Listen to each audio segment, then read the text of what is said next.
Maravilha, estamos ao vivo, chatzinho funcionando. A gente parou na página 40. A gente estava lendo o Decálogo Pós-Fotográfico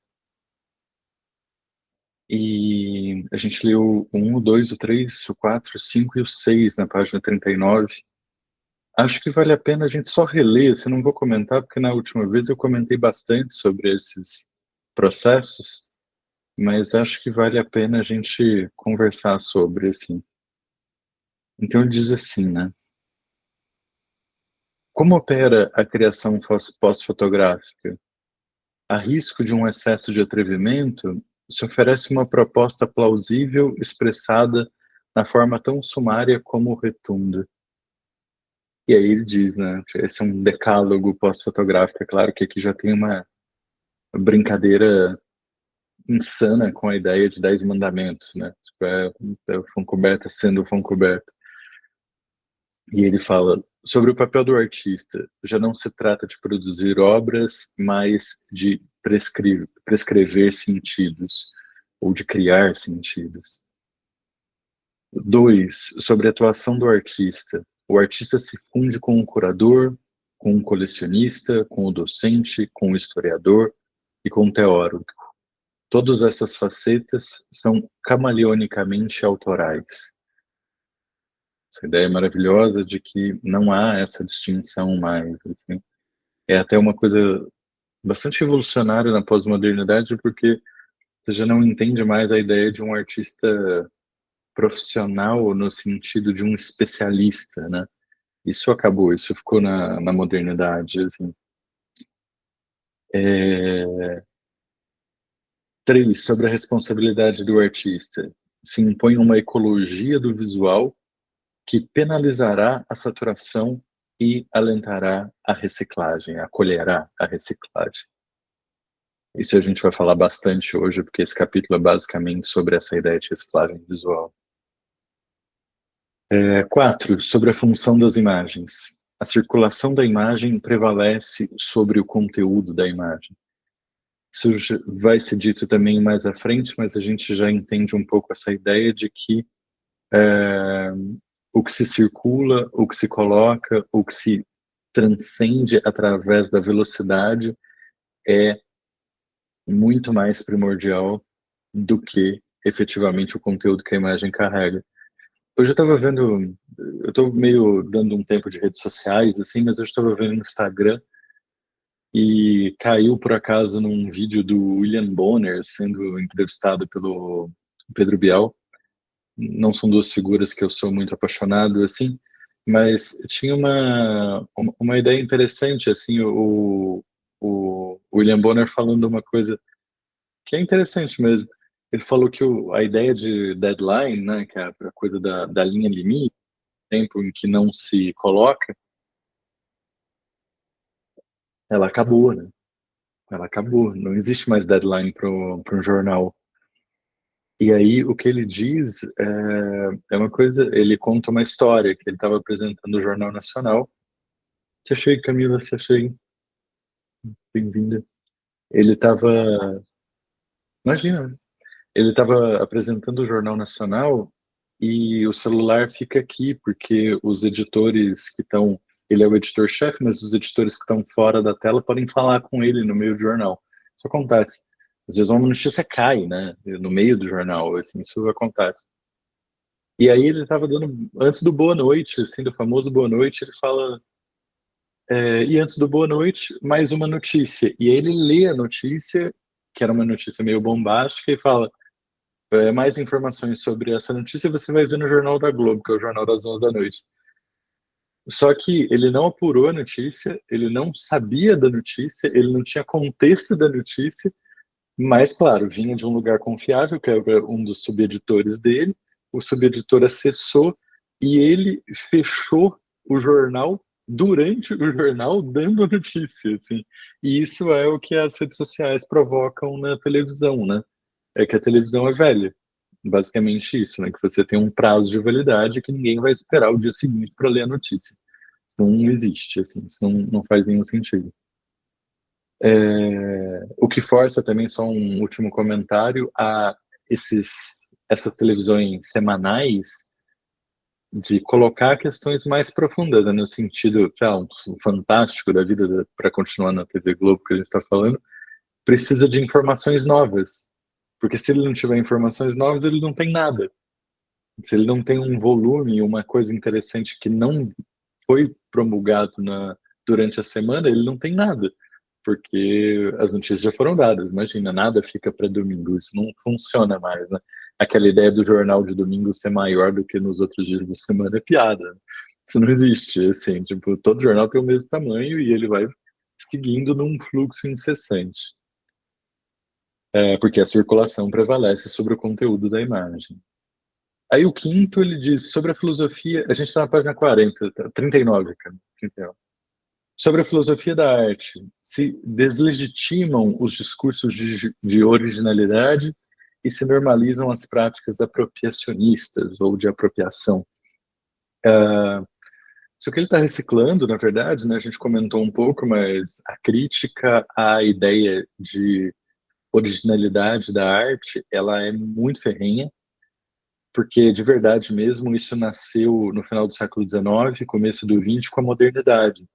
Se eu vou pensar, Michelangelo, Vermeer, Goya, nenhum deles estavam pensando em ser original, porque afinal de contas havia uma escola de pintura em que eles estavam se referindo, e era um movimento da qual esses pintores faziam parte.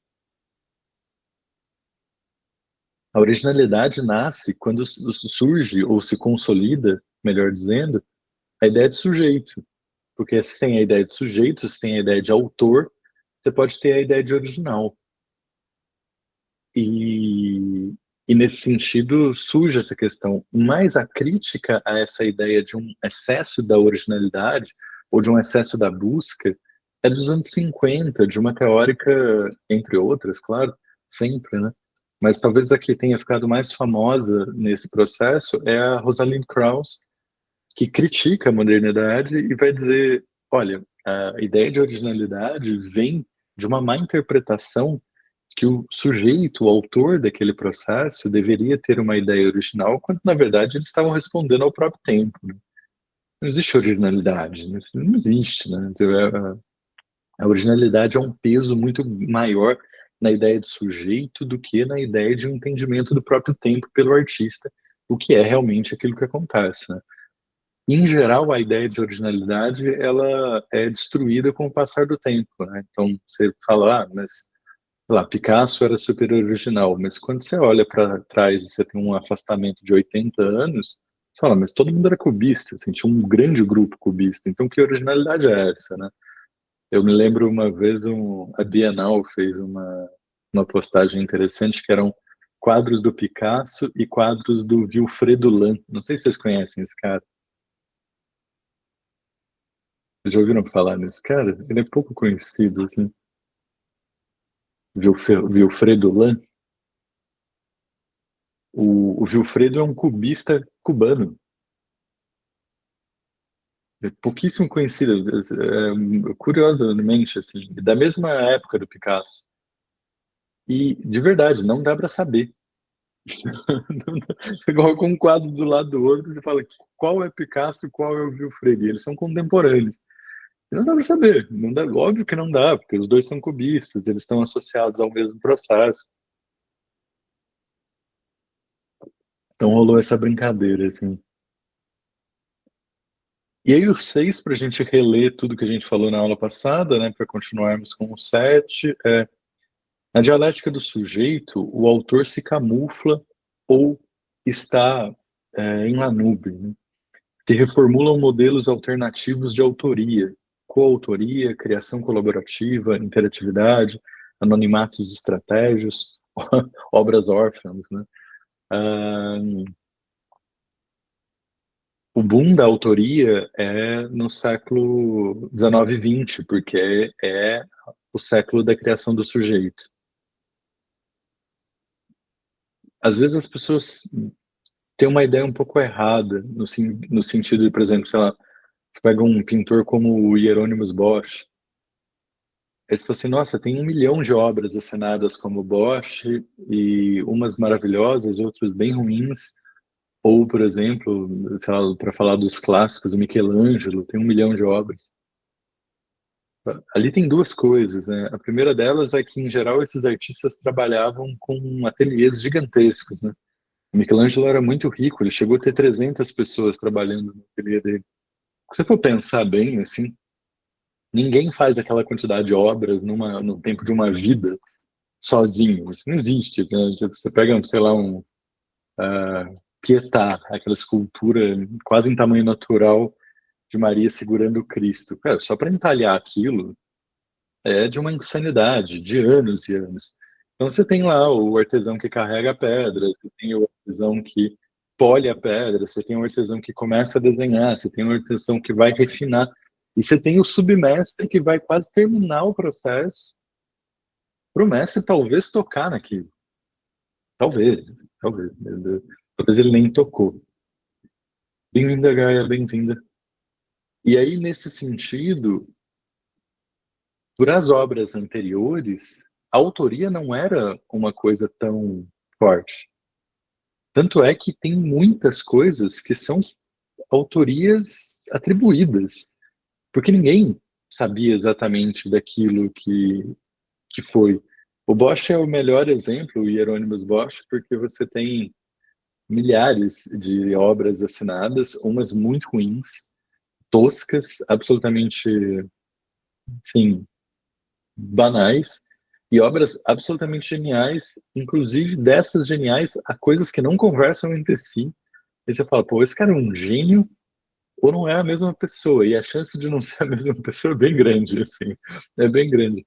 Porque Bosch sequer era um nome, era um personagem folclórico na época ali onde hoje são os Países Baixos, que vivia na Idade Média. Então, vários pintores pegavam esse anonimato, tipo um Banksy, assim, que não é um nome, é um título. Assim, é quase isso. Isso não é novo, mas o que o Foncoberto está colocando é, talvez esse excesso da autoria, da modernidade, trouxe para nós esse cansaço que agora aparece em outras relações, né? Uma coisa que é interessante de perceber é como os editais eles aceitam, hoje em dia, de uma maneira absolutamente natural, coletivos. Há 10 anos atrás, eles não aceitavam. Eu estou falando de 20, 40, 50 anos atrás, não. De 10 anos atrás, eles simplesmente não aceitavam coletivos. Eles falaram, mas como é que fazia antes? Não tinha coletivo? Não, tinha. Mas tinha um que tinha um que tinha que apresentar o projeto. Assim, era você, aparecia com seu nome, e aí se ganhasse, você tinha que ir lá na frente e falar, olha, na verdade é um projeto de um coletivo.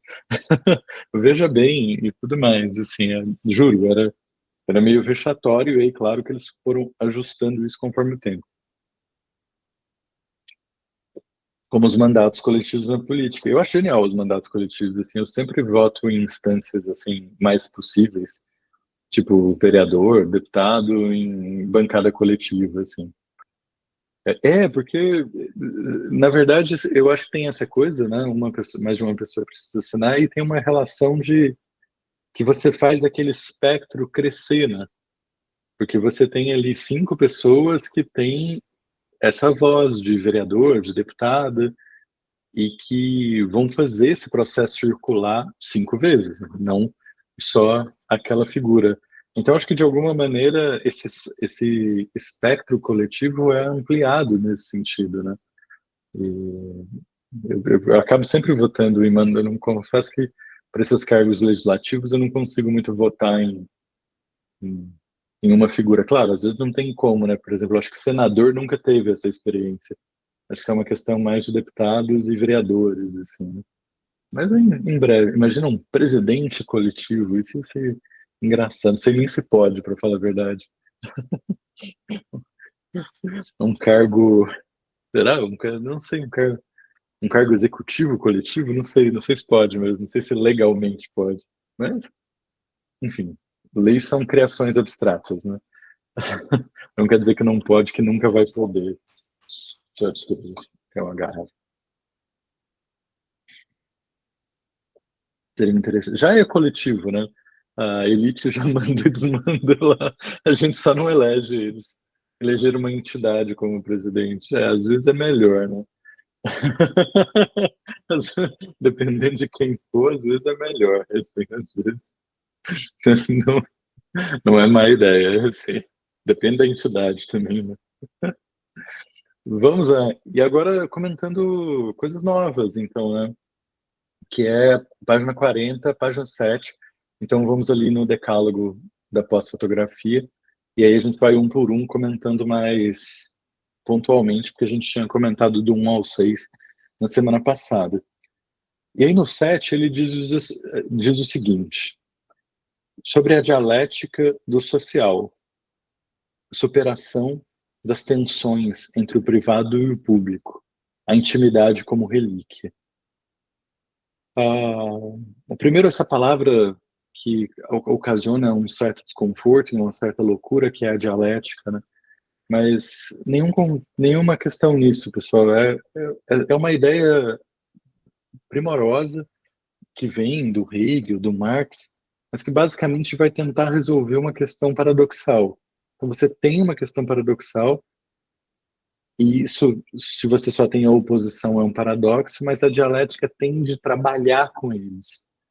Você vai ter uma infinidade de momentos dentro desse processo dialético, mas a que eu mais gosto é de um autor francês chamado George Didi Huberman, que vai falar dessa dialética pendular. Ele não inventou isso, mas eu acho que ele é o cara que tem um conceito mais claro, claro que é a minha interpretação, né, sobre esse processo, onde você tem esses dois polos, e esses polos se negam, mas precisam de si para a existência, porque sem um você não tem a negação do outro. Só que eles não se negam completamente. E a dialética social é justamente esse movimento pendular que ora se aproxima de um, ora se aproxima de outro, ora se aproxima de um, ora se aproxima de outro. Então eles nunca se negam completamente e nunca se separam completamente. E ora está mais próximo e mais afastado de um horizonte do que do outro. Isso torna o ambiente social complexo, mas ao mesmo tempo de uma possibilidade de entendimento genial, porque nenhuma ação é definitiva no sentido de ser completamente horrorosa ou completamente boa. Depende do contexto, depende do tempo e depende das ações que vão ser colocadas dentro desse processo. Eu já li aqui o que a Camila colocou, só acabar o site. E aí ele fala sobre essa dialética do social. Qual é a dialética do social?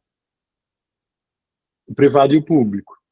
Ele coloca como superação, eu não acho que seja superação, eu acho que seja um entendimento só, mas tudo bem, das tensões entre o privado e o público. E ele coloca uma coisa que é bastante forte, né? A ideia de intimidade é como relíquia, é ótimo, né? A ideia de intimidade como um processo do passado. Vale lembrar aqui, por exemplo, um trabalho maravilhoso da Cris Guerrimbach, chamado Objeto Íntimo. É bem pesado esse trabalho, que ela faz raio-x da parte da cintura dela, onde ela literalmente se introduz elementos, faca, garfo, ela está falando de violência doméstica, então cuidado com o trabalho, é meio gatilhão, assim, é bem pesado. E ela faz isso realmente, não é Photoshop, porque ela podia fazer isso com Photoshop, mas ela resolve fazer isso até para entender qual é a ideia dentro desse processo. E chama objeto íntimo por conta de uma questão do Thomas Mann. O autor, né, o Thomas Mann, ele conta num dos livros dele que quando foi inventado o raio-x, a... as pessoas não mostravam o raio-x para as outras, sabe? Às vezes, quando vocês eram crianças, provavelmente acontecia isso. Tiravam um raio-x e levava para a escola, mostrava o raio-x para as pessoas. Quando surgiu, não, porque as pessoas achavam que aquilo era extremamente íntimo e que as outras pessoas não deveriam saber como eram seus ossos, sei lá, alguma coisa assim. É uma coisa da época, né? Maravilhosa. E hoje acabou, né? Hoje acabou, né? Acabou completamente. Eu vi uma publicidade hoje no YouTube, estava sem muito saco para fazer qualquer coisa, estava no YouTube hoje, e aí passou uma publicidade genial, que era um laptop, e a pessoa estava pesquisando coisas de viagem numa cafeteria, tipo um Starbucks da vida, qualquer coisa desse tipo. E aí ela apertava um botão e a tela aparecia translúcida, assim, tipo, meio opaca, para quem está vendo de um certo ângulo, como aquelas películas de celular que você olha, assim. E eu achei genial aquilo, porque você fala assim, tá, mas a legenda era mais maravilhosa ainda, dizia assim, só você vê o que está procurando. E aí eu falei, quem é você? Porque o seu buscador vê, o seu IP te denuncia, a internet que você está colocando, todas as redes sociais que você usou para chegar até ali, mas a pessoa que está do seu lado, que provavelmente não, aquela informação não passaria absolutamente nada, essa realmente não pode ver. É uma ideia de intimidade muito curiosa, porque o outro que está próximo e é visível é de alguma maneira um inimigo. E todo o contexto social que nos absorve e que nos vigia completamente, ah, não, esse tudo bem, esse tá tranquilo. Esse, esse não tem problema, assim. Sabe aquela coisa de, sei lá, a vacina tinha um chip porque o Bill Gates queria saber das suas informações. Aí tinha aquele meme, né? Falou o senhor José, IP tal, morador da rua tal, com a conta bancária. É isso, assim, tipo, aonde você acha que as suas informações não são públicas? Aonde você acha que as pessoas não têm acesso ao que está se trocando? E aí é isso, a gente criou um universo onde a relíquia é a relíquia não, perdão, a intimidade é uma relíquia. E nesse sentido, só uma coisa que é o seguinte, ele vai falar mais para frente, ele vai citar o caso da Scarlett Johansson, que teve o celular hackeado e depois as fotos íntimas vazadas e etc. A gente vai chegar lá, mas eu já coloco uma coisa assim, você quer que suas fotos íntimas não sejam vazadas? Existe uma coisa muito genial a se fazer, não as faça. Exatamente. Se você quiser que algo não seja vazado, não realize. Não faça. Não só fotos íntimas, como tudo nessa vida. Não sei se vocês sabem dessa história, só uma coisa. Durante o governo Bolsonaro, vazaram os dados de todos os brasileiros. Todos os brasileiros. E isso foi comprado por um sem fim de bancos de dados. Isso é comercializável. E aí alguns repórteres compraram acesso a esses dados e começaram a fazer algumas reportagens. Depois eu posso passar isso para vocês.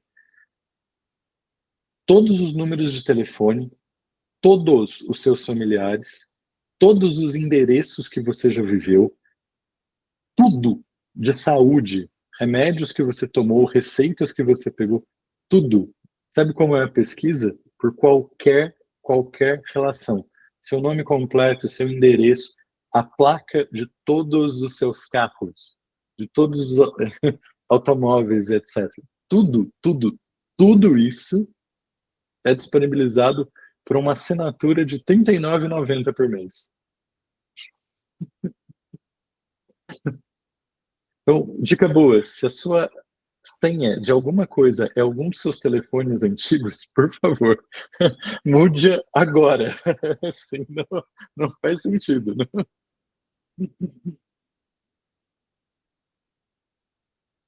Vamos lá. Deixa eu ler aqui, antes da gente passar para o 8.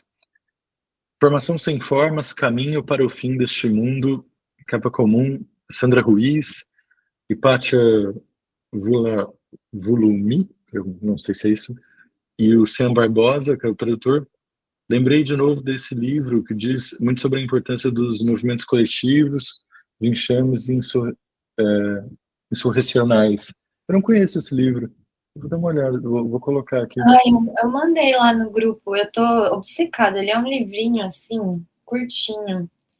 E ele foi escrito por duas performers, então ele é um experimento literário que Ah, mistura que legal. teoria com, com performance, na escrita mesmo, na literatura, é um ensaio, é meio experimental.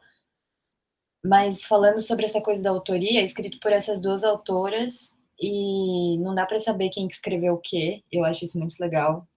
E é meio anarquista, assim, é muito doido, mas fala muito sobre cyberpunk, sobre possibilidades coletivas de resistir à distopia neoliberalista, assim, e eu acho maravilhoso, assim. E tem muitas referências boas de muita coisa nas notas de rodapé. Então, assim, é um livro curtinho, mas eu não consigo seguir a leitura porque eu fico parando nas referências. É bem interessante.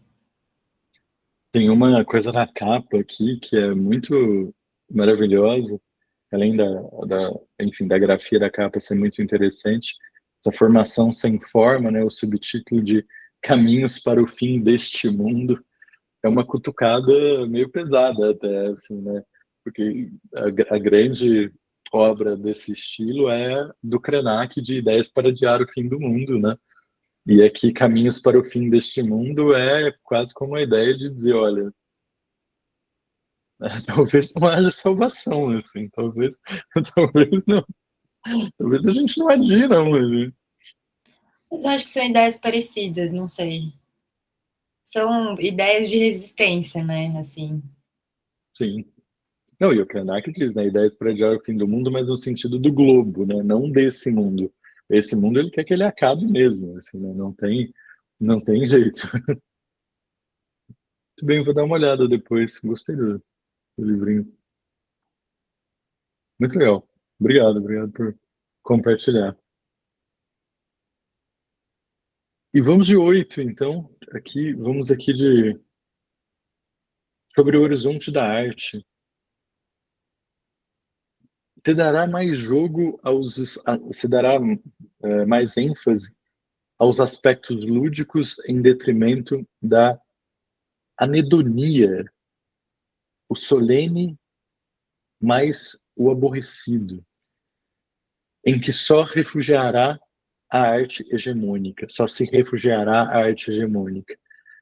É que tem uma coisa do espanhol que complica e tem uma palavra que ele usa que não é muito comum para a gente, que é esse adenonia, que é sobre o horizonte da arte. Se dará mais um jogo de aspectos lúdicos em detrimento dessa anedônia. Eu vou até pegar, essa palavra existe em português, vou até pegar o significado dela no dicionário certinho, que é anedônia, é a incapacidade de sentir prazer em atividades que antes eram prazerosas. E é uma palavra em português mesmo, e é genial, né? É absolutamente genial, assim. É essa incapacidade de se relacionar com o mesmo, né? De algum processo depressivo, sem dúvida nenhuma, assim, sem dúvida. É um pouco neurastênico, né? A ideia do neurastenia, né? É muito parecido nesse sentido. Mas é engraçado, né, Camila? Você coloca a depressão e é sempre bom lembrar isso. Eu lembro da Maria Rita Kell, O Tempo e o Cão, que é um livro maravilhoso, onde ela vai falar isso, né? Essas negações, porque a depressão é a negação do tempo, né? É a negação de agir conforme o tempo que você está, ou que você é colocada ou colocado a agir. E ela vai falar uma coisa tão bonita, ela vai dizer justamente isso, né? Essa negação, ela é desesperadora, porque ela pode se desenvolver por um quadro depressivo que é bastante complexo, a pessoa precisa de ajuda, sem dúvida nenhuma, mas ao mesmo tempo ela é libertadora, e isso é interessante, porque se não existe uma dialética no processo, é esquisito como entendimento de mundo. E aí o que ela vai dizer é o seguinte, o depressivo, e ela é psicanalista, né, carrega em si a negação do tempo, que é esse tempo constituído social a qual ela é imposto. Só que essa negação é ao mesmo tempo fruto de sofrimento e fruto de liberdade. Porque sem essa negação, ninguém consegue se construir como sujeito. Se você só aceita o próprio tempo e flutua dentro desse processo, sua vida vai ser bastante tranquila, esse é um ponto, e extremamente vazia. Pode ser que isso cobre um preço depois, assim. Mas o que ela vai dizer é justamente isso, assim, essa negação, em certa medida, é uma prisão, porque o processo depressivo tem muito a ver com um certo encarceramento do sujeito, mas, ao mesmo tempo, ela carrega em si uma coisa que é absolutamente fundamental para a constituição do próprio sujeito. Porque se ele não nega o tempo de existência social a qual ele é atribuído, ele não pode se desenvolver como sujeito. E é absolutamente genial, assim. Então eu concordo contigo, né? Só li aqui o que o Pedro colocou. Tive esse probleminha com os meus remédios psiquiátricos, como são estabilizadores de humor. A anedônia é um dos efeitos colaterais. Ah, sim, essa é o efeito clássico, né?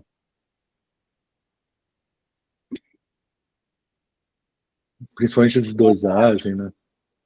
Eu tenho uma dúvida que eu lembrei que eu estava conversando com uma amiga minha sobre a frente, não tem nada a ver, mas tem tudo a ver. E eu estava pesquisando aqui, estava conversando com uma amiga minha faz umas 2, 3 semanas sobre o negócio da Francesca, né? Ela ficou muito brava, ela falou, não, a Vivian Maier, tudo bem, mas a Francesca não, olha essa bunda, eles vendem negativo dela, não tem como falsificar negativo.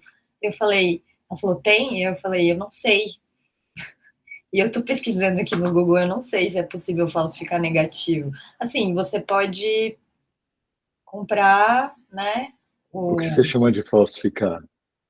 Não sei, não sei. É, porque. Tipo, criar um negativo de uma imagem digital?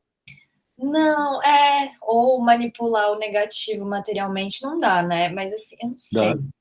Dá, dá, não, dá, Eu fiquei na dúvida, assim, se dava. dá. Mas os museus, eles têm ferramentas de perícia para negativo, né? Como é que você perecia? Eu não sei. Ela me falou, como assim os museus não têm? Como assim vendem negativos dela e não tem ninguém? Eu não sei. Aí eu fiquei com essa Não, dúvida. Eu pesquisei aqui no não, Google agora e não tive resposta, nem da IA. você tem como alterar negativo, você tem como criar uma imagem negativa de uma imagem digital sem problema nenhum. É impossível de periciar, porque como é que se pericia? Você vai falar, quanto tempo tem esse negativo? Não dá para datar, não é tão simples assim, esse processo. E é altamente falsificável, assim, altamente falsificável. Pra você ter uma ideia, a, o Sebastião Salgado faz backup das fotos em negativo. Porque ele fotografa em digital e aí as fotos que ele seleciona, algumas só, claro, porque é custoso, ele faz o backup em negativo.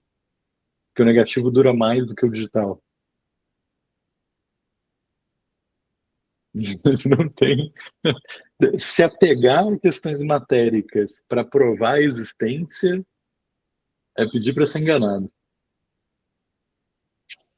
Tem que Enfim, ser outro. desculpa, é só uma anedota que eu fiquei. Falei, eu preciso levar isso e levar de volta para ela depois, porque eu fiquei devendo essa resposta. Ela me colocou, eu falei, amiga, eu acho que dá, mas eu não sei. Ela, como que dá? Eu falei, não sei, eu acho que dá, não sei. Eu já passo a palavra para Pedro. Eu nunca fiz a pesquisa como eu fiz da Vivian Maier. A pesquisa da Vivian Maier foi muito a fundo para descobrir o quão mentiroso era aquele processo e descobri que era muito mentiroso, mas estava na cara, mas ninguém foi checar essa informação. O da Francesca eu nunca fui atrás, eu confesso. O que me dá uma sensação esquisita com a Francesca é o seguinte: são duas coisas. O primeiro delas é, tirando a ideia sobre o suicídio, o trabalho dela é banal. É um trabalho de alguém que está começando. Não tem a carga de uma grande mestre da fotografia. Ela era uma, ou se ela existiu, ela era uma jovem fazendo trabalhos jovens. E tá tudo bem, tá tudo certo, sem problema. Mas o peso que se dá ao trabalho é muito mais pela história que se conta do que pelo trabalho. Mas tudo bem, isso ok. E o outro dado é o seguinte, da onde veio? Os pais são professores universitários dos Estados Unidos, que é onde o Foncoberta tem mais aderência. é onde ele é mais aceito, ele tem mais amigos, ele fez mais exposições, ele tem mais financiamento. Então, apesar dele ser europeu, é no mercado dos Estados Unidos onde ele tem mais esse processo.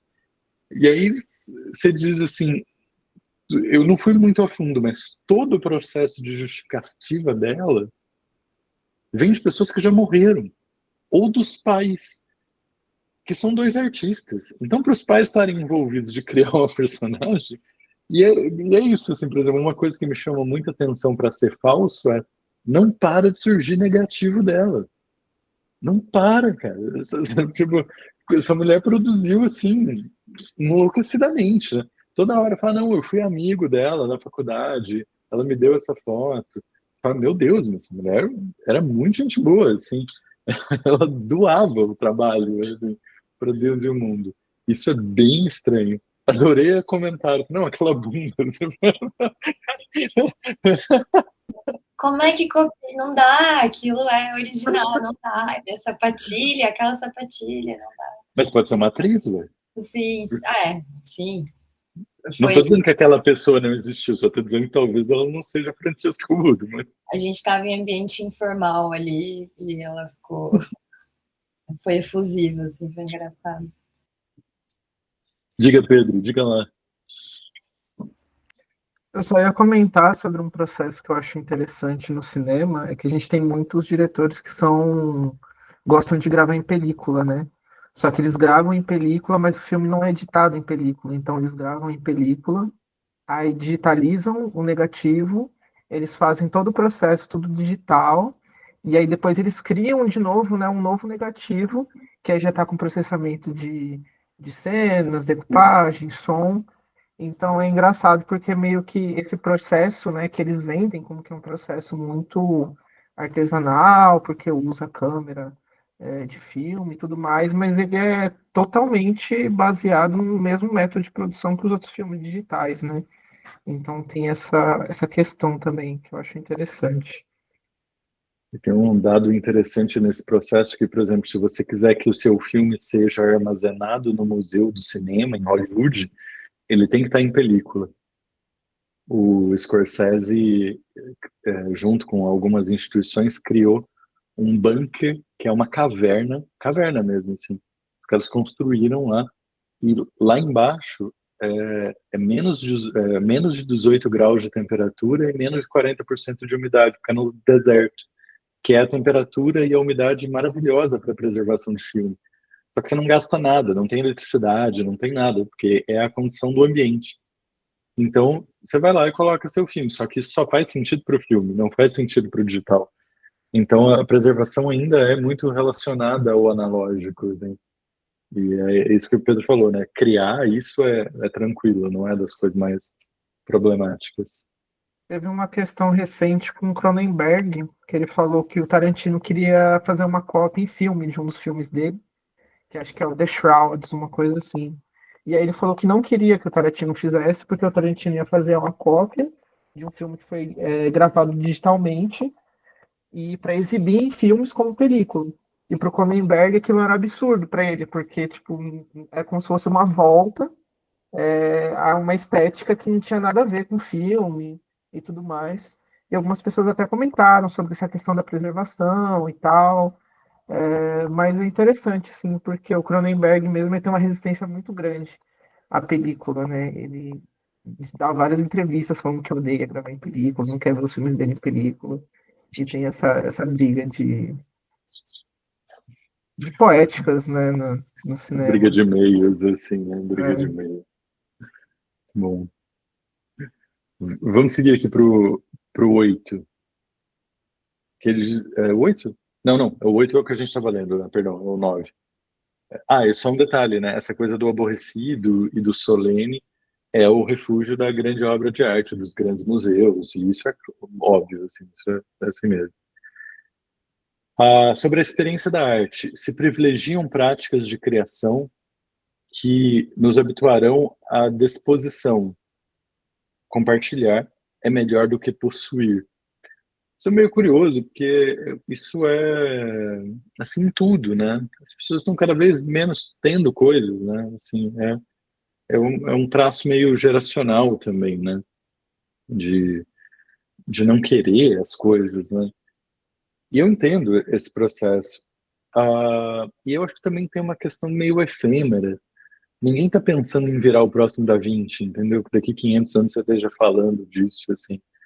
Uma das coisas mais malucas dos museus hoje, dos grandes museus, desse quadro solene e requintado, é que, por exemplo, se pegar um exemplo brasileiro, o MAC, USP, o Museu de Arte Contemporânea da USP, fica ali no Ibirapuera, no complexo do Ibirapuera. Aquele prédio gigantesco, gigantesco, enorme, enorme, enorme, enorme. Mesmo assim, o MAC expõe 30% da reserva técnica. 70% da reserva técnica está num local preservado e não é exposto. Eles têm que mudar a exposição para que isso venha à tona. Se você pega o Metropolitan em Nova York, que é muito maior e tem muito mais recursos, 90% fica na reserva técnica, 10% é exposto. E você vai fazer o quê? Você vai comprar mais coisas? Vai acumular mais? Mas quanto mais? E quanto essa obra? Qual é o sentido disso? Começa a ter uma certa questão dentro desse processo, né? E aqui tem uma crítica pesadíssima, que é o seguinte: nós somos a primeira geração na qual, como adultos, a gente não tem previsão de futuro. E isso é uma coisa que a nossa geração vai ter que lidar, porque nunca houve. Você pega a geração dos nossos pais, nossos avós, o mundo era muito pior. Eu sei que o mundo hoje não é fácil. Você pega a geração dos nossos pais, avós, o mundo era uma desgraça, assim, é uma coisa completamente horrorosa. Sei lá, meu pai não teve educação formal até os 12 anos. Coisa tipo, brutal. Assim. E, o que eles colocavam era uma expectativa de um futuro de realização coletiva que era muito forte. Revoltas sociais, a questão do bem-estar social. Porque meu pai, pegando meu exemplo do meu pai, só porque é mais próximo, mas meus pais nasceram nos anos 40, o sindicato. Cara, se pega dos anos 40 para agora, toda vez que eu converso com meu pai que o mundo está muito complicado, ele falou: esse mundo já foi pior. Eu entendo a loucura, né? Que realmente, agora, havia ali um processo de entendimento de um mundo possível e que as coisas iam se realizar. A questão é que isso faliu. Eu não sei, a Camila coloca assim, a esquerda era bem mais organizada. Eu não sei, sabia? Eu não sei se eu concordo. Eu entendo o que você está dizendo. Mas lembra que depois da redemocratização, a esquerda perdeu eleições indiretas, perdeu para o Collor, perdeu 2 vezes para o FHC.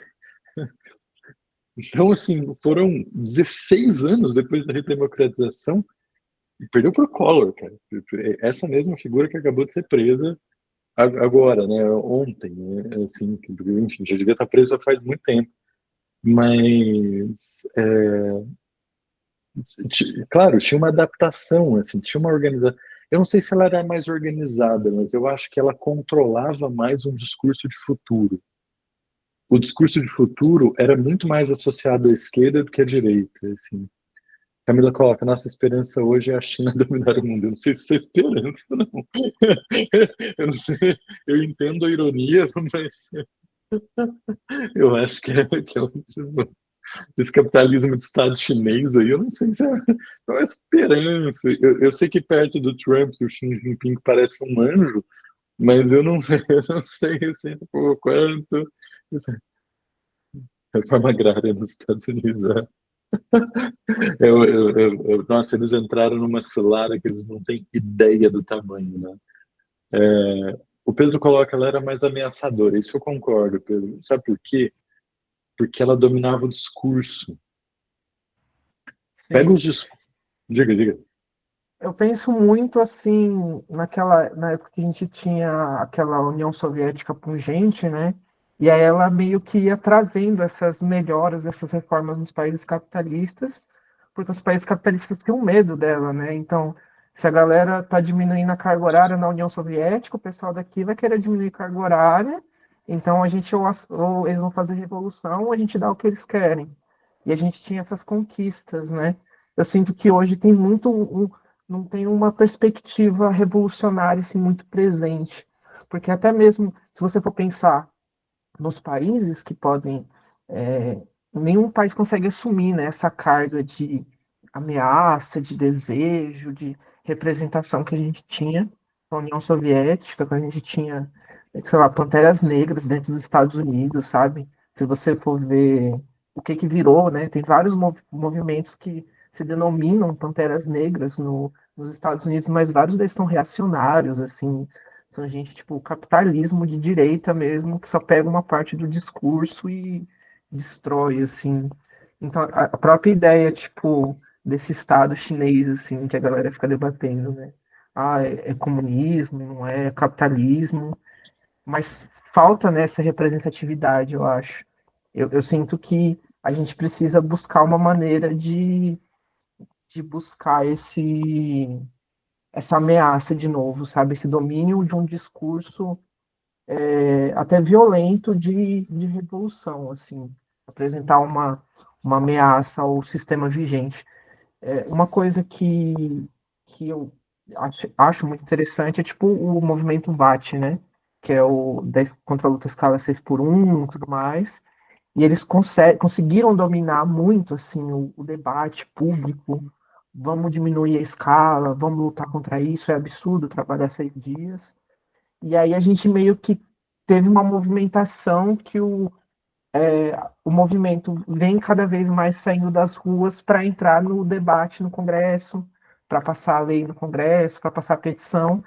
E nisso, tipo, sim, acredito plenamente que eles vão conseguir o que eles querem, mas isso também tira o nosso peso, né, como as pessoas representativas daquele movimento. Vira mais um movimento de congresso, de porta fechada, de negociação, de vamos convencer o parlamentar de direita a apoiar a gente, e vira menos sobre nós temos esse potencial revolucionário de convencer as pessoas, de movimentar as ruas, de fazer as ruas explodirem, de colocar 1 milhão, meio milhão de pessoas na rua, e isso meio que vai sempre caindo para virar esse parlamentarismo, né? Esse discurso assim, é muito político, assim, eu acho que isso prejudica essa nossa ideia de, de revolta, assim, se ceder demais a conversar e sempre abrindo,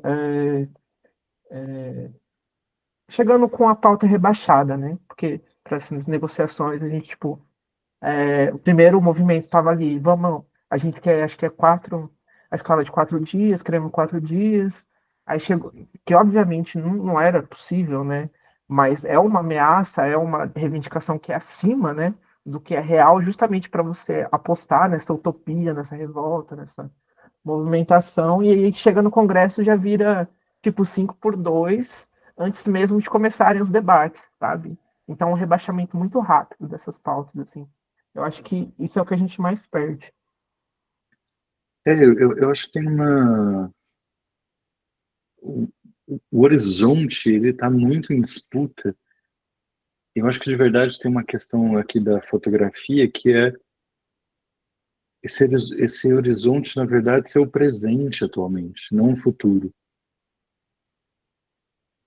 Mesmo essa pauta do 6 por 1, ela nasce como uma reivindicação bastante legítima e começa a perder força num processo porque como você faz para uma pauta perder força? Você deixa ela existir. E outras pautas vão aparecendo, outros processos vão aparecendo. O quanto você tem possibilidade de fazer com que muitas pessoas se engajem numa mesma pauta durante muito tempo. Sei lá, pensa em conversas que vocês têm, ou mesmo trocas em redes sociais. Na época que isso surgiu, que aquele infeliz daquele deputado mineiro postou aquela coisa ridícula, e depois foi completamente atacado com toda a razão, aquele filhote de ditador lá, enfim, que é um deputado federal. Depois a Erika Hilton, com um papel bastante importante dentro desse processo. Mas há quanto tempo você não fala disso? Quanto tempo você não ouve isso? Quanto tempo... Sabe, e tem umas coisas maravilhosas, né? No sentido mais mesquinho da palavra, que é, morreu o Papa. É, parou o universo, né? É uma coisa maluca, assim, né? As pessoas esqueceram do... Ele tá morrendo tem uns dias, né? Todo dia eu abro manchete, tá tipo, o último adeus do Papa, 30 minutos atrás. Tipo, ele tá morrendo uma cota, assim. Isso é até bom, porque prova que morrer também é um processo, né? Dependendo do seu nível de poder, né? Isso é até favorável. Mas é isso, assim, e aí isso vai ocupando o processo, e as coisas vão se deixando, né? A gente presentificou, e a fotografia tem muito papel disso, a gente presentificou demais essa questão, e tem uma coisa, isso vai ser um pouquinho mais para frente, mas nessa mesma página do Ponto Coberto, ele coloca uma coisa que é fundamental para a gente entender isso, que ele diz a estética do acesso. Porque estética é justamente o discurso político na arte.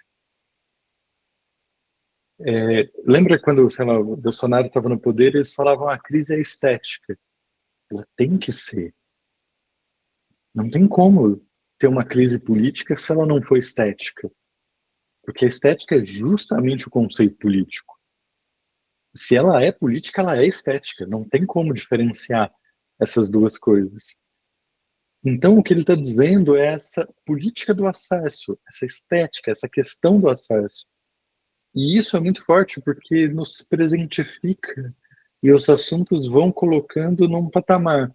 É claro, isso que a gente está fazendo aqui, as nossas conversas, nossas leituras, porque e isso é uma coisa que tem que ser dita. Não ter horizonte não significa que ele não é possível de ser mudado. Porque essa é uma ideia construída socialmente. É mais fácil o mundo acabar do que mudar o sistema. Não é isso. A ideia da falta de horizonte não é recente, ela é dos anos 60. E eu sei que se você nasceu como eu nos anos 80, os anos 60 parecem que faz 20 anos, mas os anos 60 fazem 60 anos já, 60 e tantos anos. Então, está se discutindo a ideia do sem horizonte há 60 anos. E a gente tem questões para isso. Mas uma delas é a utopia que movia massas gigantescas de um mundo melhor para um futuro mais coletivo, ela é frágil. Ela é frágil. Diga, Pedro, diga. Só um comentário rápido acerca dessas coisas que você falou. Eu acho que se a gente for pegar as formas que a gente tinha de comunicação, então a própria questão do jornal no domingo. O jornal no domingo ele pautava a sociedade de certa forma antes da internet, das redes sociais, porque era meio que um evento social, né? As pessoas sentavam ali e, puta, aquilo passou no Fantástico ontem, você viu, você viu, você viu? E hoje em dia a gente tem essas redes sociais que monopolizam toda a comunicação, e isso ficou meio pausterizado, né? Tipo, todo mundo sempre falando da mesma coisa, da mesma forma. Então você entra no Instagram, você vai ver só o papo, assim, sabe?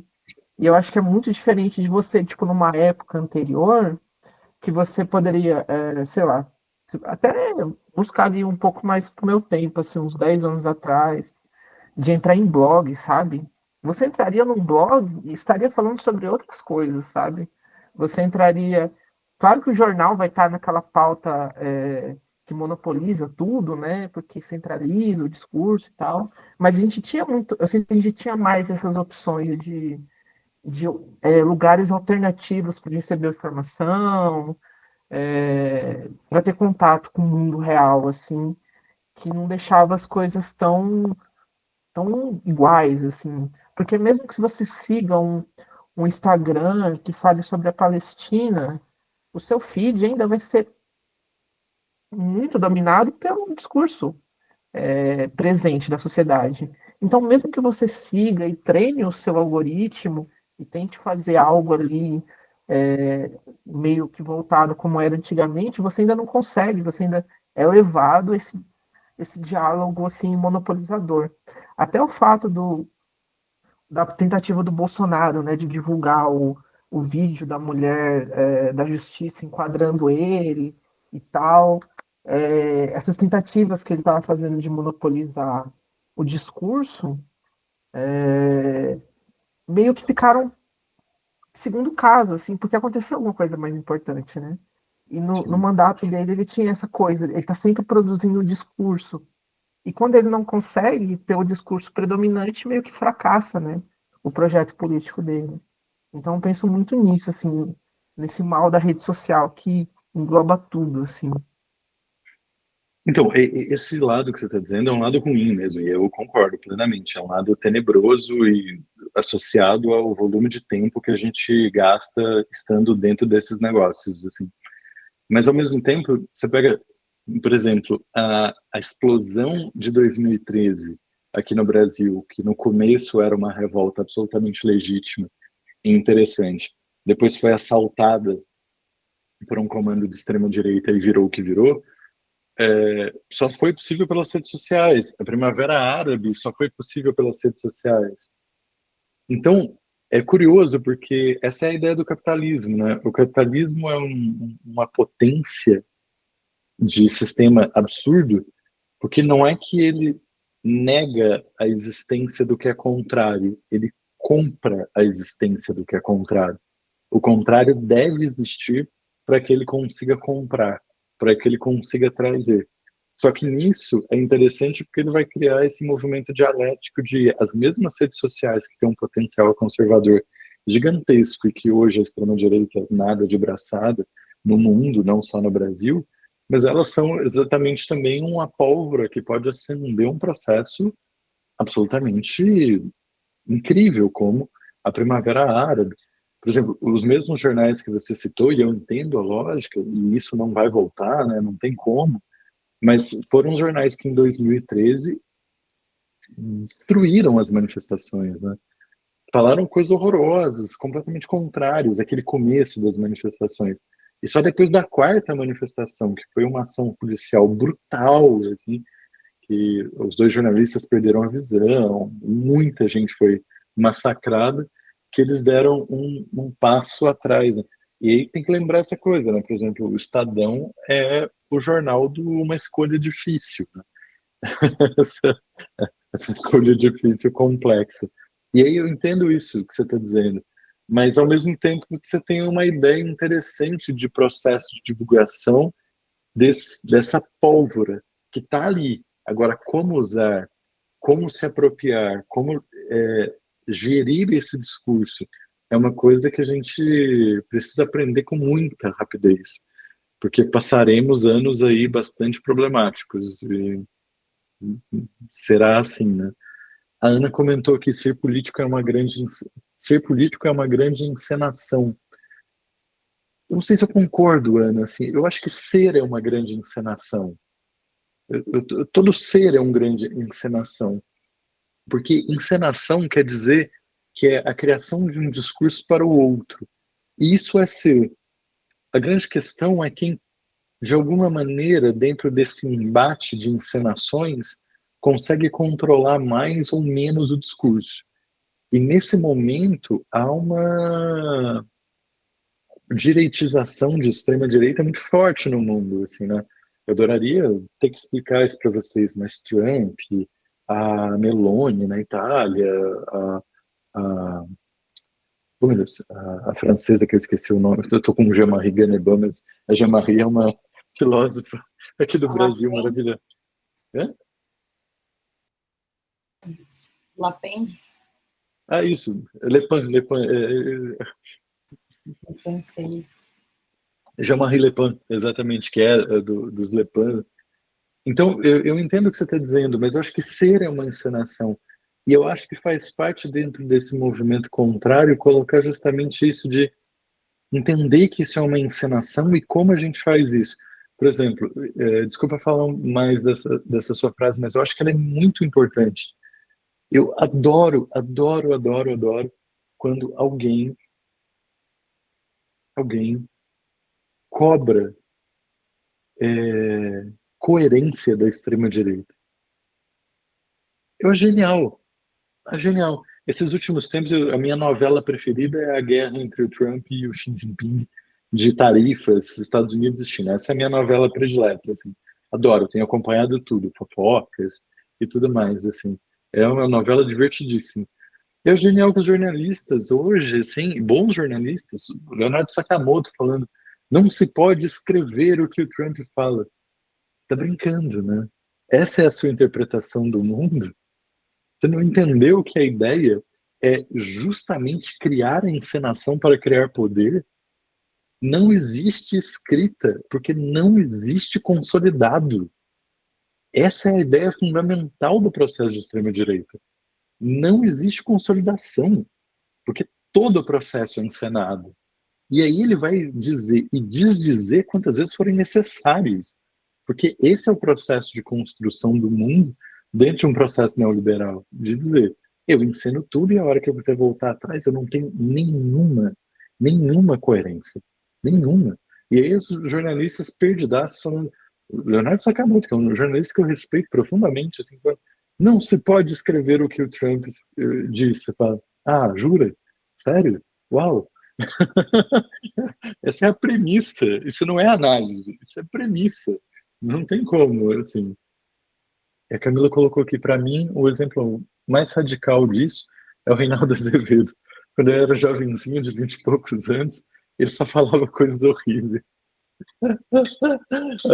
Esse cara é muito engraçado, assim. Ele continua falando coisas horríveis, só que as coisas horríveis é que se alargaram. Ele continua no mesmo lugar, assim. É que as coisas horríveis foram mais alá do que o processo. Eu, eu não tenho nenhum papelzinho aqui. Aqui.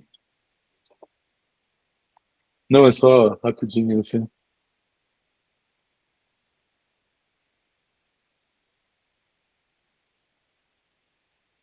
Vão ver invertido aqui no papel, mas pensa que isso aqui é direita e isso é esquerda, né? Desculpa, tá invertido. Mas é muito bom, porque a gente está aqui e a gente olha para isso aqui e fala, olha, é razoável. E a gente chama disso aqui de oposição. Não tem nada depois disso aqui, ou tem pouquíssima coisa depois disso aqui, assim. E a gente olha isso aqui e fala, olha, isso aqui é oposto a isso, assim. Você fala, bela oposição. Eu não sei, eu acho que eu não sei português mais, porque oposição para mim era o contrário, assim, não era o que era o mais próximo possível, assim, né? Tinha esse processo maravilhoso, assim. Desculpa, exagerei, mas é. E é isso, assim, esse cara é impressionante, ele virou a voz consciente da nação, né? E ele continua falando as mesmas coisas. Ele continua falando exatamente o mesmo, assim. Isso é uma coisa que ele tem que ser aplaudido, ele é coerente. É o mundo que mudou. Ele continua, ele permanece. Assim. O, vamos voltar aqui, perdão, a gente precisa acabar pelo menos o decálogo aqui. E o último, então, a gente já falou de tudo, mas sobre a política da arte. Não render-se nem ao glamour, nem ao mercado, para inscrever-se na ação de agitar consciências. Essa é uma coisa bem interessante, assim, porque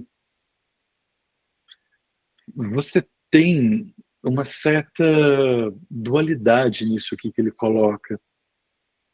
Ao mesmo tempo que você precisa de público e que você precisa de chamar atenção para essas consciências, há uma outra questão curiosa que é cada vez menos se vai a esses locais glamurosos e enormes, e etc. Claro, esses grandes museus recebem atividades e turistas, mas eu acho que o melhor exemplo disso talvez seja o Louvre francês, o Museu do Louvre. A cidade de Paris recebe 50 milhões de turistas por ano, né? É surreal. 50 milhões de pessoas por ano. Negócio brutal. O Louvre, ele tem um painel, um folheto, que diz assim, siga essas direções para ver as 3 obras. Porque eles sabem que todo mundo está lá para ver Mona Lisa, a Vênus e mais uma. Então, eles já indicam, e é muito comum perceber que as pessoas vão correndo até essas obras. Eu acho genial. Primeiro que a ideia de correr no museu, para mim, é completamente inconcebível. E a segunda é, você sequer presta atenção no que está pela passagem. E aí tem um dado muito chocante, porque assim, o Louvre é um museu que é completamente impossível de ver a coleção dele durante um dia inteiro. É completamente impossível. Você não vê uma ala num dia inteiro. E o tempo de permanência médio das pessoas dentro do Louvre é 1 hora. Esse é o tempo médio. Porque você tem que lembrar uma coisa, o Louvre é um museu privado. Ele é do Estado francês, ele pertence ao Estado francês, mas ele tem que dar lucro. Por isso que a entrada dele é carésima, acho que é 30 euros, se não me falha a memória. E a grande questão aqui é, há ali um chamado, mas não necessariamente um entendimento de que essas pessoas precisam passar mais tempo ali. E aí esse mapinha para onde você tem que sair correndo. E aí, isso não é novo, isso é dos anos 80, então tem 45 anos mais ou menos, mas a ideia de fazer atividades que não envolvam locais privados, que envolvam justamente esses locais públicos, sem esse glamour, nem o mercado para se inscrever-se numa ação de agitar consciência. Então, cada vez mais você tem distanciamento do cubo branco, locais que não são propícios para exposição, técnicas que são absolutamente baratas e exposições que são praticáveis dentro desse universo. Isso tem uma questão na fotografia que é muito maravilhosa, que é o seguinte, a técnica de impressão que a gente usa para exposição em museu é a tal da fine art, né? Só que fine art em inglês é essa técnica de impressão que mistura papel vegetal com tinta mineral, mas é ao mesmo tempo belas artes. E não tem nada mais conservador do que as belas artes, porque as belas artes são as artes acadêmicas, as artes de antes do século XIX, antes da modernidade. E é muito curioso como esse nome acaba se relacionando. Eu não sei se vocês já tiveram esse desprazer, vocês já colocaram no Google fotografia fine art? Já tiveram esse desprazer?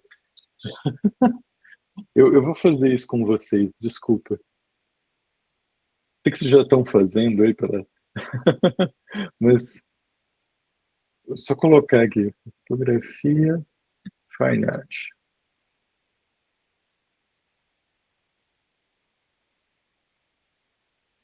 Dá uma olhada no desespero.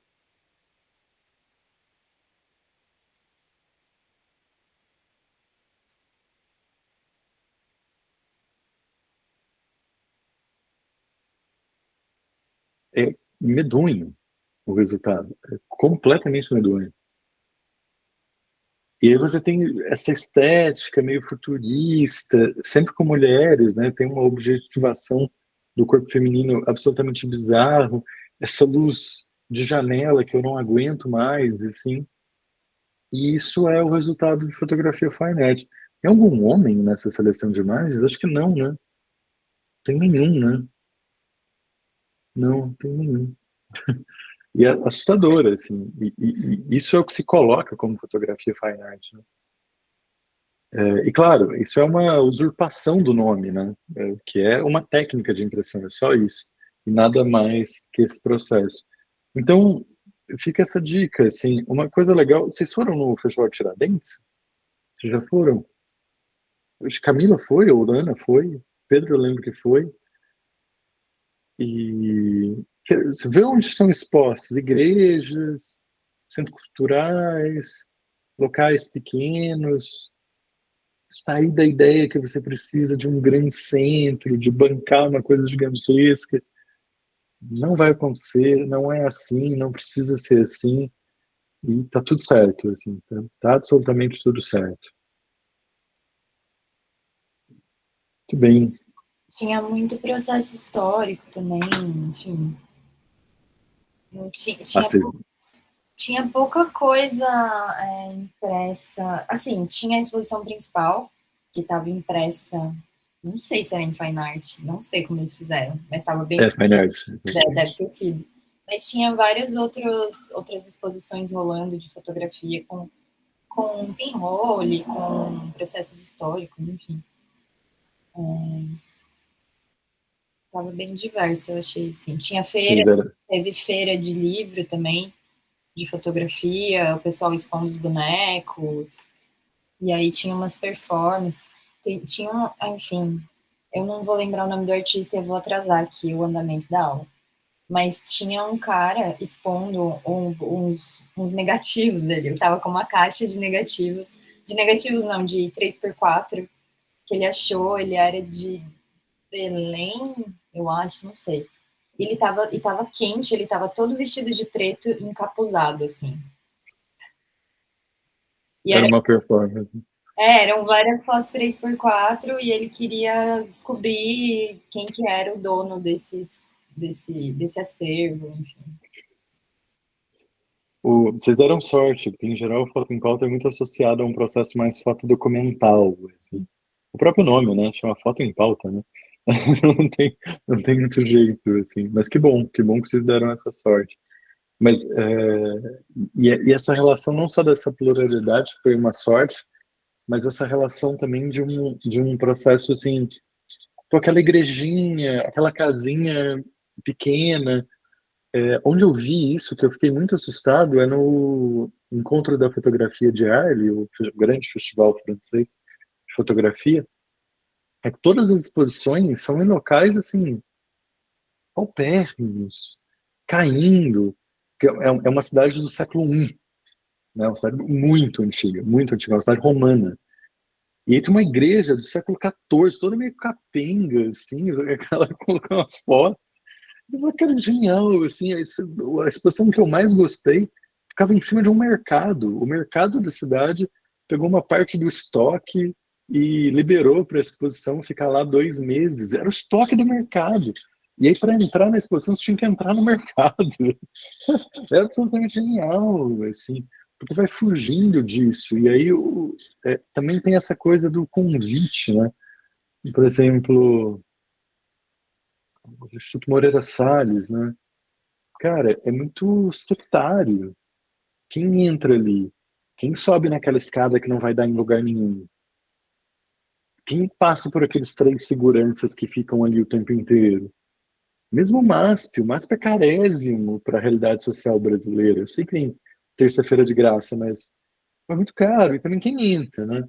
Pô, é um prédio elevado. Será que aquilo é para mim? Será que não é? E é muito distante. Eu lembro quando inauguraram o IMS, foi exatamente o mesmo momento que inauguraram o Sesc, 24 de maio. E quando inauguraram o Sesc, estava tendo uma exposição gigantesca, nele inteiro, assim, tinha obra da Carmela, tinha obra de uma galera maravilhosa. E eu lembro que a minha reação foi assim, eu cheguei no Instituto Moreira Salles, era a primeira vez, claro que eu estava indo, tinha acabado de inaugurar, e eu falei, é aqui? Não é? É para subir? Não é? Enfim, eu sou um homem branco, classe média, professor de artes. Tipo, se eu tô com dúvida, a coisa é muito realmente absurda, assim. E no Sesc 24 de Maio eu lembro de chegar e a primeira coisa que eu vi era um luminoso da Carmela Grossa escrito Vende-se, que é uma brincadeira que ela faz, como se os locais de arte estivessem à venda. Então é um neon enorme escrito Vende-se. E eu já não sabia se aquilo era o Sesc, se aquilo era a rua, se eu já tinha começado, porque eu na verdade, estava chovendo e eu passei por um lugar para brigar da chuva, mas tinha uma Carmela Grossa ali. Eu falei, peraí, que já começou, não começou? Que história é essa? Assim, eu falei, e é isso, né? Óbvio, né? Tipo, é um lugar que te recebe, que tá ali, o Sesc sendo Sesc, né? Entra aí, usa o que você quiser, tá tudo certo, e vamos ver. E eu lembro de subir, assim, pelo prédio, e a cena mais maravilhosa é daquelas cenas que confortam o coração, assim, que eram as pessoas em situação de rua, quando abriu o Sesc, eles meio invadiram o café e tem aquele espelho d'água fica perto do café, que tem aquelas cadeirinhas que você pode reclinar, deitar e tudo mais. E estavam, assim, lotados de pessoas em situação de rua, deitadas, olhando o espelho d'água. E achei genial, assim, não sei se vocês sabem, mas aquela cadeira, ela foi desenhada pelo Paulo Mendes da Rocha, que é o arquiteto do prédio, em especial para o Sesc. Então, aquela cadeira é do Sesc, é uma marca do Sesc. E aquela cadeira custa R$ 11.000. E esse é um mundo maravilhoso, assim, né? Tipo, de ver uma pessoa em situação de rua deitada numa cadeira que custa R$ 11.000. Ninguém fala nada, beleza. Tá deitado aí, descansa aí, tá tudo certo.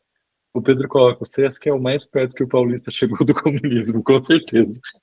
Absoluto, sim, não, sem dúvida nenhuma, com todos os problemas, com a coisa da carteirinha e aquela coisa toda, mas sem dúvida nenhuma, assim, sem dúvida nenhuma. Tanto é que é muito engraçado, né? Mas é uma, uma questão meio paulistana, que você pode até não frequentar o Sesc. Mas se algum político fala que vai cortar a verba do Sesc, é um rebuliço, né? É uma coisa, é uma instituição paulistana. Você não mexe com aquilo, não dá para brincar, assim. Eu posso nem ir nesse lugar. É no Brasil inteiro, né? Não é só, não é só em São Paulo. Tem Sesc no Brasil inteiro. É que eu acho que São Paulo tem mais, né? Não, e a estrutura é completamente diferente. Os Sescs nos outros lugares é medonho, assim. Né? Não medonho, mas não é o centro cultural como é, assim, sabe? Você não consegue ir em show por R$ 20, assim, isso não existe, assim, infelizmente. São Paulo é muito fora da curva nesse sentido, muito. Assim. Gilberto Gil tocou no Sesc Osasco em 2009 e para entrar era 1 quilo de alimento não perecível. Oh. Com essa a gente acaba de falar sobre o Sesc. Eu vi num show do Paulinho da Viola, quando ele ainda estava mais bem, assim, por R$ 12. O Paulinho da Viola, assim, cara, não, é isso, né? É tipo o Gil, não tem um patrimônio cultural da humanidade, assim. Ele e o violãozinho, R$ 12, surreal. Tudo deu briga para comprar o ingresso, deu briga para comprar o ingresso. Foi aquele esquema de chegar 8 horas antes para tentar comprar, foi isso que. Mas é isso, paulistanices, né? Paulistanices. Tem gente que fica 13 horas para entrar no show do BTS, né? Então tudo bem. Vamos lá. Povo, cara, eu ia começar aqui, tinha coisas para falar ainda, mas eu acho que não sei se tem muita coisa para falar. Mas eu vi aqui que muita gente teve problema. Eu vi aqui no grupo, a Gaia teve problema, o Jonas teve problema e a Vitória teve problema. O seguinte, a gente ia até às 3, faltam 8 minutos só também. Porque a gente para nesses 40 e aí a gente dialoga com essa coisa aqui do... Começa com esse, basicamente, a pós-fotografia assina a desmaterialização da autoria ao dissolver as nomeações originais de propriedade.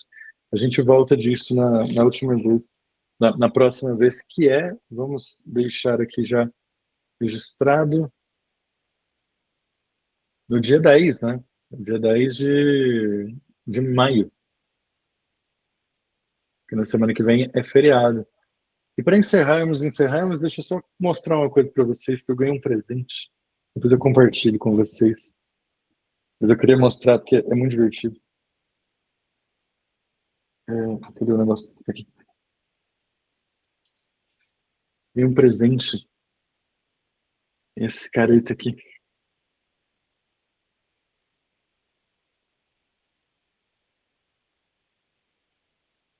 E esse é um trabalho dele chamado Trauma, que são negativos que ele acha mesmo, não é dele, que tem essas corrosões por rastro, por, enfim, fungo, risco, e ele chama de trauma. É genial, esse é o trauma da imagem fotográfica, assim. Por que eu estou mostrando esse livro? Chama Imagens Latentes, a Fotografia em Transição. Esse é o último livro do Funko Beta, acabou de ser lançado, lançou há 3 meses atrás. Então, é um belo presente, assim. E esse livro tem um capítulo chamado Saite, que é isso mesmo, é uma expressão francesa, perdão, vou colocar aqui,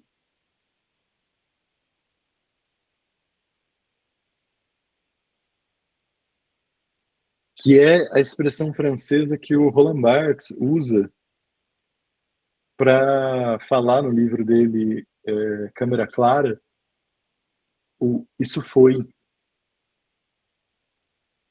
Não sei porque começou a aparecer uma legenda em inglês aqui. Mas, e aí eu vou mostrar como chama o último capítulo, só para a gente rir um pouco. Dá para ler?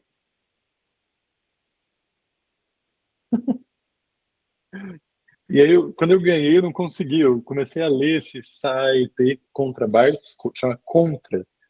E aí, basicamente, ele vai colocar uma coisa seguinte: eu não sei se vocês sabem disso, o Funko Berta não tem todos os dedos de uma mão. Ele perdeu alguns dedos e algumas falanges da mão. Ele conta, eu já ouvi 8 histórias diferentes. Nesse livro ele fala que ele teve um acidente quando criança, que ele estava mexendo com pólvora, explodiu na mão dele e ele perdeu. Mas nunca dá para saber se é verdade ou não, porque eu já ouvi ele contando outras coisas. E aí ele fala uma coisa que diz o seguinte, assim, é, o dedo indicador em espanhol chama índice. Só que índice é o conceito que o Barthes coloca para dizer que a fotografia é indiciária, ou seja, ela é a reprodução do real. E aí o Funko Beta passa 30 páginas do texto falando que para ele era impossível fazer o índice porque ele tem meio índice. Zoando mesmo com a ideia de que ele tem meio dedo. Assim. Só que ele vai construindo uma ideia de dizer basicamente o seguinte: quem acredita nisso é uma criança. Só que ele vai levando o texto numa ideia jocosa, falando do dedo dele. Ele está falando do dedo dele o tempo inteiro. Juro, 30 páginas do texto é ele falando do dedo dele. Só isso, assim. Só que chega um momento que ele faz essa brincadeira, assim, o índice, e aí você se dá conta que ele não está falando do dedo. Ele está falando da característica principal de uma certa poética, muito bartesiana. E nesse texto ele tem uma coisa muito fundamental que o Barthes, né, no Câmera Clara, olhando a fotografia da mãe dele, diz: isso foi Saete. E o Foncoberta diz: talvez uma atualização dessa frase que é necessária é: talvez isso tenha sido. E é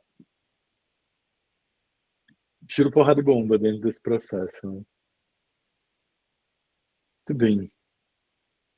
Última coisa que eu falo é: desculpa não ter postado a produção de vocês ainda, postarei em breve. Então, mas a Camila colocou o índice é o rastro, mas aí tem uma discussão gigante.